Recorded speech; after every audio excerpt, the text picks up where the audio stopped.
लेकिन इसमें कोई, और उसमें मैं आपको अपना जाती वाकया बताता हूं। 2010 के अंदर, सितंबर 2010, नेशन के फ्रंट पेज के ऊपर छपा हुआ है, या अंग्रेजी अखबारों में उर्दू के फ्रंट पेज पे मेरा नाम छपा हुआ है। सितंबर 28 सितंबर थी गालबन, I am not sure about the day, but सितंबर 2010 फ्रंट पेज पे मेरा नाम छपा हुआ है।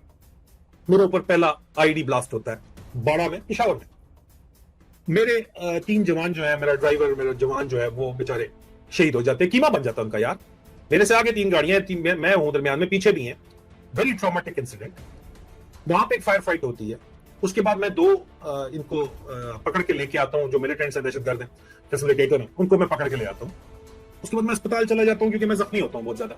6-7 दिन बाद मुझे डॉक्टर कहता है कि आप 4 महीने छुट्टी चले जाओ, सॉरी 4 हफ्ते छुट्टी चले जाओ। मैंने कहा नहीं सर, मैंने छुट्टी नहीं जाना, मैं ठीक हो गया हूं, मैंने वापस अपनी जो है वो 2 विंग खैबर राइफल में जाना है। और 2 विंग खैबर राइफल, अभी 102 विंग खैबर राइफल है, वो गवाह है कि उनका विंग कमांडर वापस आया, मेजर आदिल राजा। उस वक्त मुझे समझ नहीं थी कि हो क्या रहा है। जब मैं वापस पहुंचा तो मैंने पूछा कि यार बंदे पकड़ के लाए थे कितने? उन्होंने कहा मेरे बंदों ने सर वो तो छोड़ दिया, तो आईएसआई वाले छुड़वा के ले गए। आईएसआई वाला ओसी भी मेरा अपना ही यार बेली था, पोस्टमेट था, बड़ा प्यारा टूलमेट था। तो इमरान रियाज कहता है कि भाई अली इशफाक मेरा बचपन का दोस्त है, उसने मारे मेरे ऊपर बैठ के खाई है। ये जो बंदा है, इससे मेरी अभी पक्की खत्म हो गई है। आईएसआई का इस वक्त सेक्टर कमांडर है, जिसका मैं जिक्र कर रहा हूँ। उस वक्त वो ओसी था वहां पे पेशावर में, जो छुड़वा के लेके गया था। गालियां निकाली मैंने उसको।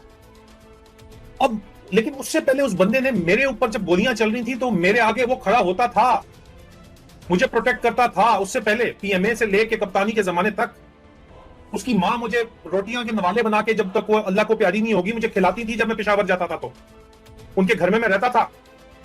और इस तरह के मेरे कई 100 दोस्त हैं। मैं उन सब पे आज जो आईएसआई के लिए या फौज के लिए काम कर रहे हैं, अगर मैंने उनसे कता ताल्लुक करके उनके खिलाफ अलमे हक बुलंद किया है, तो क्या आप ये कह सकते हैं कि मियां अली इशफाक मेरा बचपन का दोस्त है? वो टाउट है अगर, या वो उनके लिए काम कर रहा है जो कि वो मानता है, तो इससे फर्क नहीं पड़ता। ये क्या लॉजिक है यार? How is it even? यार कौन ये बात कौन करता है, मुझे आप बताओ। फिर आ जाओ, हमारी कौम को फुद्दू बनने का शौक है या मजबूरी? अब मुझे समझ आती है। 30% कहते हैं मजबूरी है, उनकी वाकई मजबूरी है। 70% कहते हैं शौक है। तो होगा शौक, सारी बात है आपको फुद्दू लगने का। मैं क्या कर सकता हूं? मैंने तो कुर्बानी सब कुछ दे दी। मैं तो यार point A to point B नहीं जा सकता यहाँ पे, जब तक कोई पुलिस की क्लियरेंस ना हो, जब तक प्रोटेक्शन ना हो, जब तक एडवांस बता ना सकूं। यहाँ पूरी दुनिया के अंदर, यूरोप के अंदर जो फिरा जा रहा है, टिकट बेचे जा रहे हैं जनाब, शो लगाए जा रहे हैं, सर्कस लगाए जा रहे हैं। हाउ कम यार? कभी अपने आप से भी पूछा कैसे यार? कभी पूछा? खुदा का खौफ करो। फिर सवाल है, हमारी कौम को फुद्दू बनने का शौक है या मजबूरी? 30% की मजबूरी है, 70% को शौक है।